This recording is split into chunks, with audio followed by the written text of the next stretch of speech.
नमो तस् भगवतो अरहतो सम्मा सम्बुद्धस्स। साधु साधु साधु। हम अपने अति पूजनीय गुरु भंते जी को नमन करते हैं।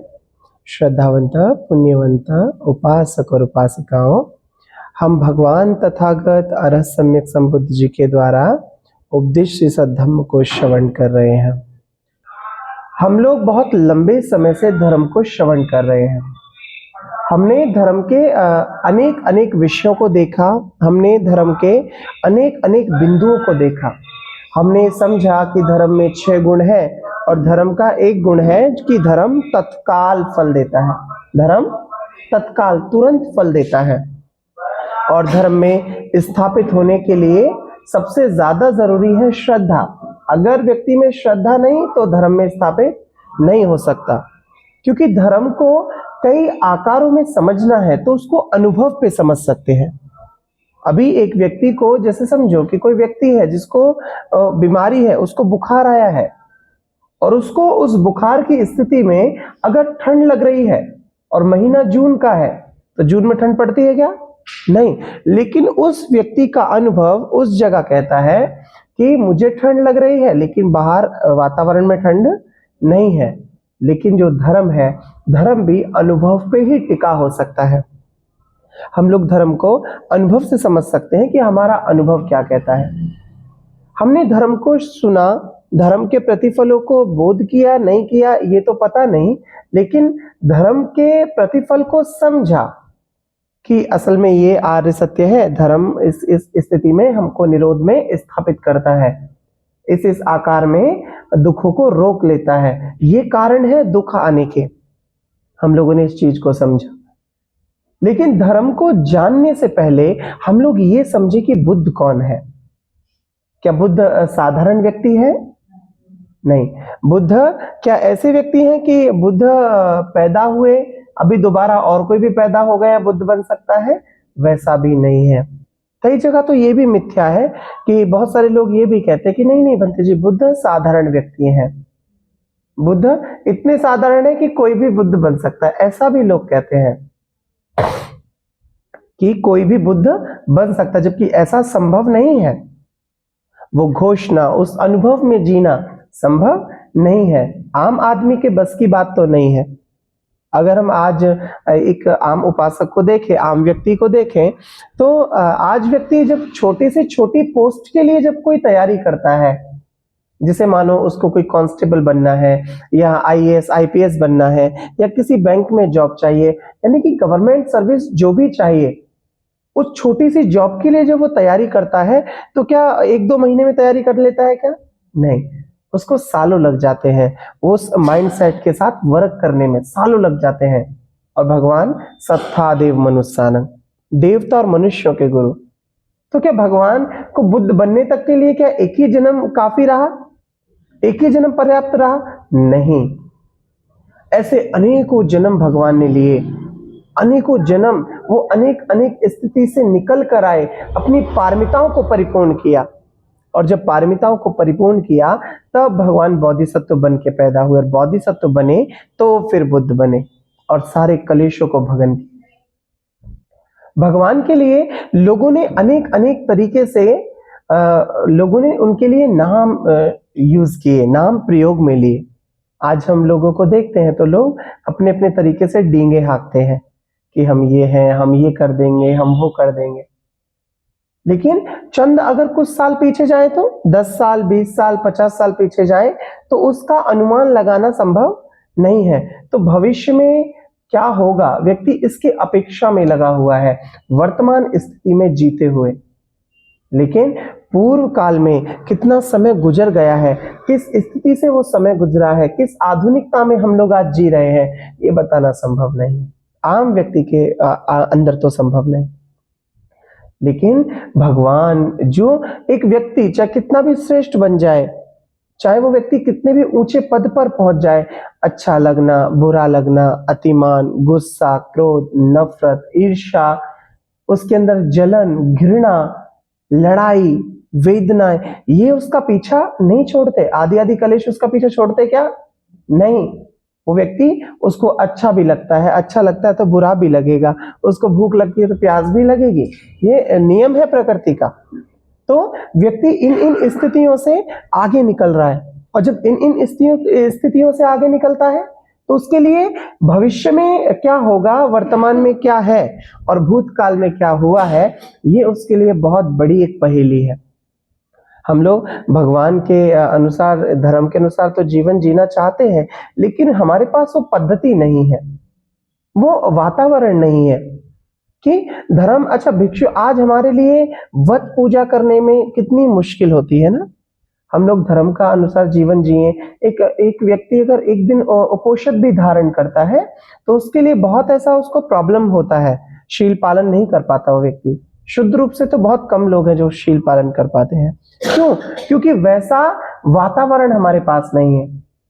लेकिन बुद्ध शासन में लोग शील पालन क्यों कर पाते थे? क्योंकि उनके पास श्रद्धा थी, वो जानते थे शील यानी बुद्ध का आदेश। और भगवान कौन है? सत्ता देव मनुष्यानंग, देवता और मनुष्यों के गुरु, उनके जैसा कोई नहीं। जब वो व्यक्ति शील पालन करता है, शील पालन करने के लिए वो श्रद्धा बल होना जरूरी है। जब हम उस चीज की दुर्लभता को समझें कि हाँ, बुद्ध साधारण व्यक्ति नहीं है, भगवान का धर्म साधारण नहीं है, हमें मिला है, हम बहुत पुण्यवान हैं। जब हम इस दुर्लभता को समझते हैं, बार बार इसका चिंतन मनन करते हैं, तब हमको समझ में आता है कि शील पालन करना बहुत जरूरी है अगर अपने को दुर्गति से बचाना है तो। वैसे ही भगवान के लिए जो शब्द यूज हुए वो शब्द नॉर्मल नहीं, भगवान के लिए शब्द यूज हुआ आश्चर्य मनुष्य। आश्चर्य मनुष्य है, वैसा जैसा भगवान है वैसा कोई नहीं। हम लोग उन आदि आदि नामों पे एक बार नजर डालते हैं। भगवान के लिए जो शब्द यूज हुआ आश्चर्य मनुष्य, जैसे भगवान है वैसा कोई ना था, ना है और ना होगा, वैसा तो नहीं होगा, है ना। भगवान एक डायग्नोस रहे हैं। बुद्ध के सामने जो व्यक्ति बैठे, बुद्ध एक बार में उसको देखकर ये पता लगा लेते थे कि ये व्यक्ति किस जन्म के कर्म के कारण दुख भोग रहा है, और उसी तरीके से उसको धर्म देते थे कि अब ये मुक्त हो जाएगा। ये औषधि के रूप में काम करता है ना। हम किसी डॉक्टर के पास जाए, डॉक्टर हमको हमारी सबसे पहले बीमारी को देखता है कि इसको बीमारी क्या है। समझ में आ रहा है? अगर हम हमारे अंदर जो बीमारी है, हम डॉक्टर उसको देखे ही ना तो दवा दे पाएगा क्या? नहीं। अगर उस बीमारी को हमारे सामने कोई व्यक्ति आया, सबसे पहले डॉक्टर उसकी जांच करता है। अभी उसने जांच की, जांच करने के बाद वो समझता है कि ये बीमारी किस स्टेज की है, किस स्थिति तक पहुंच चुकी है, ये किस स्थिति तक रोग गंभीर बन चुका है। उसके बाद वो उसको ट्रीटमेंट देता है, उसका उपचार करता है और व्यक्ति स्वस्थ हो जाता है। वैसे ही भगवान के सामने जो भी व्यक्ति आता, भगवान उसको एक नजर में देखते और धर्म के बल के अनुकंपा से भगवान ये पता लगा लेते थे कि ये व्यक्ति जो सामने बैठा है ये किस जन्म के कर्म के कारण दुख भोग रहा है, और अब इसको कैसे मैं धर्म दान दूं कि अब इसकी मुक्ति हो जाए, ये निर्वाण को पाले या इसका सुख, परम सुख में आ जाए, ये भव से पार हो जाए। तो बुद्ध इस स्थिति में प्रखर थे। भगवान जानते थे कि एक व्यक्ति को कैसे दिया जाए। उसके बाद भगवान के लिए जो शब्द यूज हुआ वो हुआ भंते। आज हम लोग बहुत सारे लोगों को मैंने देखा है कि वो लोग बैठकर भिक्षुओं से भिक्षुओं की बुराइयां करते हैं, है ना। एक व्यक्ति के बारे में दूसरे व्यक्ति को बोलते हैं भंते जी, वो भंते जी अच्छे नहीं। अगर किसी व्यक्ति में विकार है, कोई व्यक्ति धर्म के मार्ग पे आरोही नहीं है, तो वो व्यक्ति में दोष है, धर्म में कोई दोष नहीं है। समझो इस बात को, वो व्यक्ति दोषी है, धर्म में कोई दोष नहीं, धर्म परिशुद्ध है। धर्म व्यक्ति के काया वाणी मन को शुद्ध करता है। तो भगवान के लिए ये शब्द यूज हुआ भंते। और भिक्षुओं के लिए ये शब्द यूज क्यों करते हैं? क्योंकि भिक्षु बुद्ध पुत्र है ना, शाक्य शमन पुत्र। भगवान कहते हैं कि भिक्षु मेरे पुत्र है। अगर हम किसी भिक्षु के लिए शब्द यूज कर रहे हैं भंते, तो ये भावना मन में पैदा होनी चाहिए कि हम साक्षात उनके रूप में उन शाक्य पुत्रों को देख रहे हैं, उन बुद्ध पुत्रों को देख रहे हैं। इसलिए शब्द यूज कर रहे हैं भंते। दूसरा शब्द यूज हुआ भगवा। आजकल लोग कहते हैं कि भगवान को भगवान नहीं कहना चाहिए करके। भगवान एक हिंदू पद्धति का शब्द है या हिंदू धर्म का शब्द है, ऐसा लोग कहते हैं। और ये मिथ्या भिक्षुओं में भी है, उन ऐसे भिक्षुओं में भी है जो भिक्षु समाज में एक बहुत ऊंची प्रतिष्ठा में विराजमान है, धर्म के क्षेत्र में उन्होंने बहुत अपने आप को ऊंचाई तक लेके गए। वो भी लोग ये कहते हैं कि नहीं नहीं, भगवान के लिए भगवान शब्द यूज करना उचित नहीं है, हम महाकारुणिक शब्द यूज करें। उनके लिए हम लोग कह सकते हैं कि महाकारुणिक शब्द हो गया, तथागत हो गया, आदि आदि शब्द हम लोग भगवान के लिए यूज करते हैं। लेकिन भगवान शब्द का मतलब क्या है ये जानना बहुत जरूरी है ना। एक बार एक व्यक्ति से एक आम आदमी ने पूछा कि भगवान है क्या, आप भगवान पे भरोसा करते हैं? तो बोले यहाँ निर्भर करता है कि आपके भगवान शब्द का मतलब क्या है। हो सकता है जो जिस शब्द को आप भगवान कह रहे हैं मैं उसको कुछ और कहता हूं, हो सकता है कि मेरे भगवान शब्द का मतलब कुछ और हो, है ना। तो भगवान के लिए जो शब्द यूज हुआ वो भगवा, भगवा यानी भगन कर देना, और वान यानी बलवान, जो जीत चुका है उसको वान कहते हैं, उसके लिए वान होता है। जैसे शीलवान, वो व्यक्ति शील में परिपूर्ण है, इसलिए उसके लिए क्या शब्द यूज हुआ, शीलवान। वैसे ही भगन करने, जिसने पूरे कलेशों को भगन किया, जीत लिया, उसके लिए भगवान। तो भगवान के लिए भिक्षु कहते हैं भग रागो भग दोषो भग मोहोति भगवा, जिसने अपने चित्त के राग द्वेष मोह आदि आदि कलेशों को भगन कर दिया, वो भगवान है ना। इसलिए भगवान के साथ ये शब्द यूज हुआ भगवा।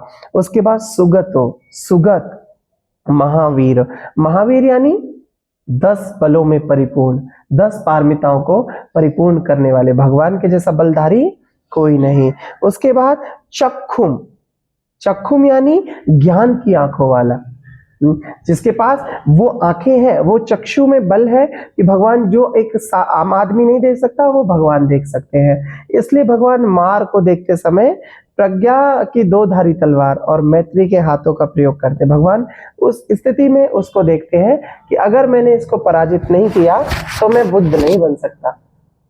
तो इसलिए बुद्ध के लिए चक्षुम शब्द यूज हुआ। चक्षुम शब्द का अर्थ है कि ज्ञान की आंखों से परिपूर्ण व्यक्ति। उसके बाद शमनो भो गौतम, शमनो भो गौतम, शमन गौतम नाम से पुकारे जाते हैं भगवान कि शमन गौतम है। जैसे पंचवर्गीय भिक्षु ने जब पहली बार देखा तो क्या बोलते हैं, वो शमन गौतम आ रहा है।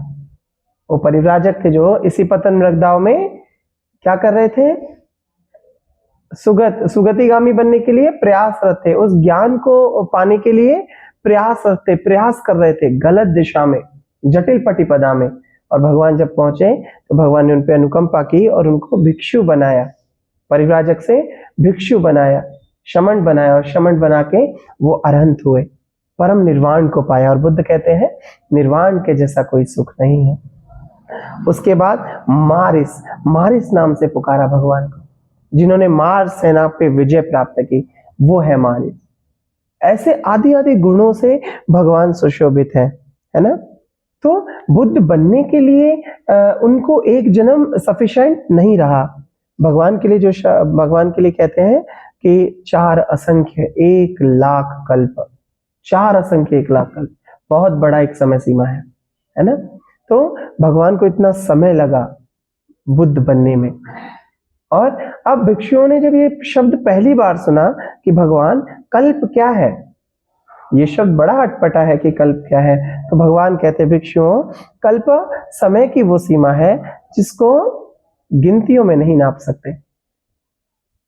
तो अब जिस स्थिति को बुद्ध देख रहे हैं उस स्थिति तो कोई और व्यक्ति नहीं देख सकता। इसलिए भगवान जिस स्थिति को देख रहे हैं और एक आम आदमी उस स्थिति को नहीं देख सकता, या धर्म के प्रतिफल को प्राप्त किया हुआ व्यक्ति उस स्थिति को नहीं देख सकता, जिसने धर्म के प्रतिफल को बोध नहीं किया, उसको प्राप्त नहीं किया, वो जब उस स्थिति को नहीं देख सकता तो भगवान वहां पे उपमा देते हैं। उपमा यानी एग्जाम्पल, उदाहरण देके समझाते हैं। तो भगवान कहते हैं भिक्षुओं समझो कि 1 योजन लंबा, 1 योजन चौड़ा और 1 योजन गहरा एक नगर है, कोई गांव है जिसकी लंबाई 1 योजन है, चौड़ाई 1 योजन है और गहराई 1 योजन है। 1 योजन यानी 10 से 12 किलोमीटर, है ना। और उस स्थिति को, उस गड्ढे को, उस नगर को सरसों के दानों से भर दो। बहुत छोटा छोटा होता है सरसों का दाना, सरसों के दाने से भर दो और प्रति 100 वर्ष में एक ही दाना निकालना है। 100 वर्ष हुए, एक दाना निकाला, फिर 100 वर्ष हुए, फिर एक दाना निकाला, फिर 100 वर्ष हुए, फिर एक दाना निकाला।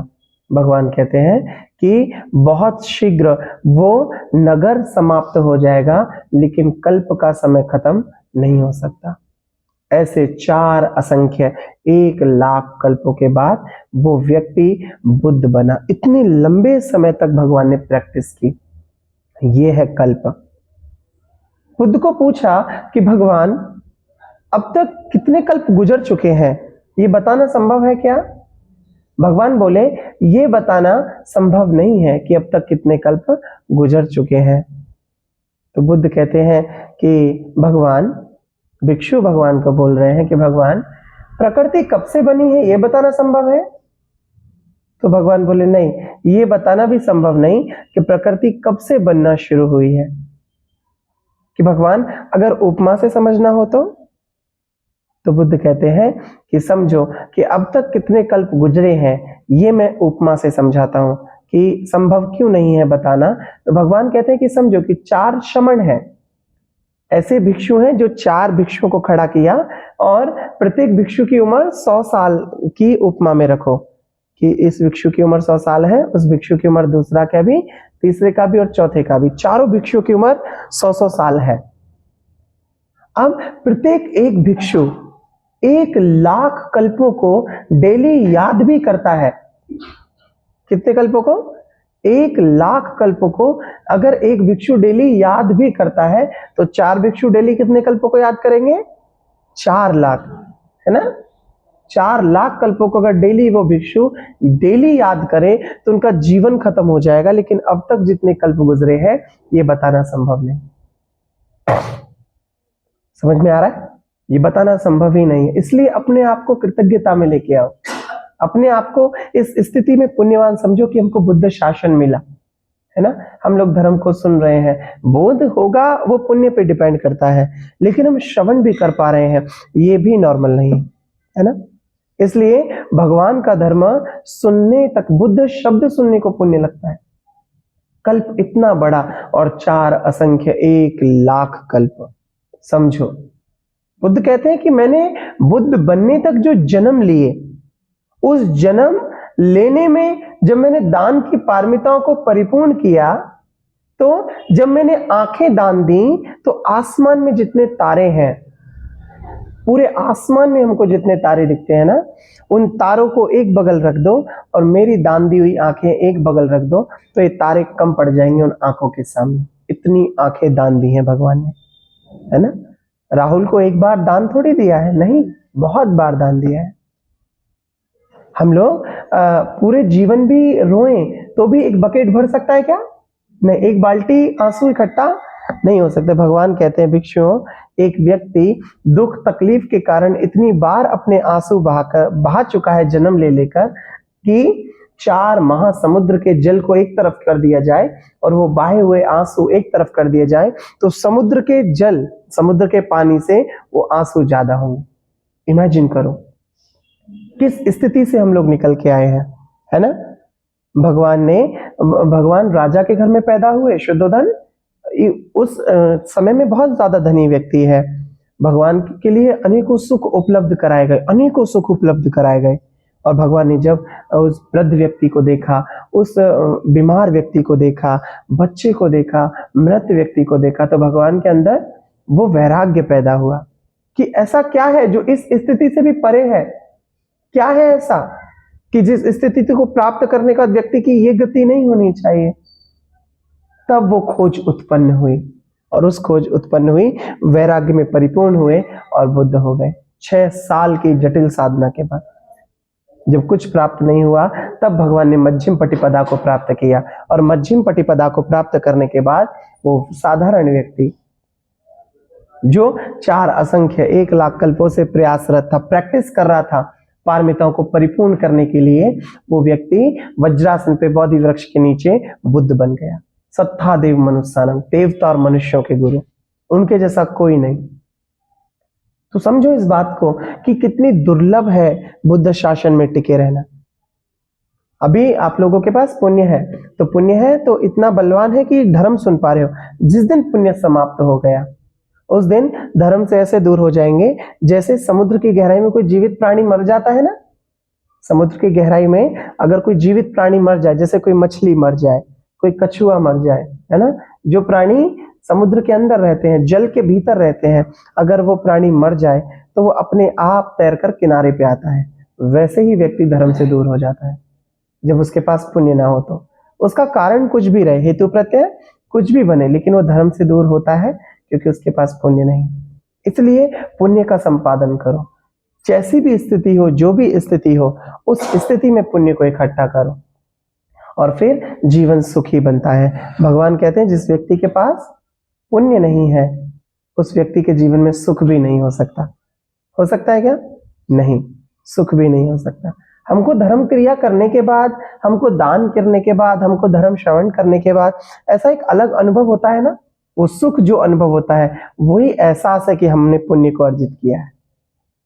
तो इस दुर्लभता को समझो कि बुद्ध शासन हमको भगवान का ये दुर्लभ शासन मिला। हमको बुद्ध की धर्म देशना सुनने को मिल रही है, भगवान के द्वारा उपदिष्ट सद्धम्म को श्रवण करने का मौका मिल रहा है। इस स्थिति में, इस अनेकों स्थितियों में अपने जीवन को स्थिर करो और अप्रमादी होकर धर्म को श्रवण करके पुण्य संचित करो, शील पालन करो, है ना। हम लोग शील पालन करते हैं। अगर हम लोग कहें कि धर्म में टिके रहने के लिए, वीर पुरुषार्थ को लगातार बढ़ाने के लिए, धर्म के प्रतिफल को बोध करने के लिए अगर कोई चीज जरूरी है तो वो है शील। इसलिए शील शुद्धता में पालन होना चाहिए, शील विशुद्ध रूप से पालन होना चाहिए, है ना। तो ये धर्म देशना भी आपके जीवन को सुखी बनाने में एकांत रूप से हेतु प्रत्यय बने, इस सद्भाव से अनुमोदन आशीर्वाद है। नमो बुद्धाय। साधु साधु साधु।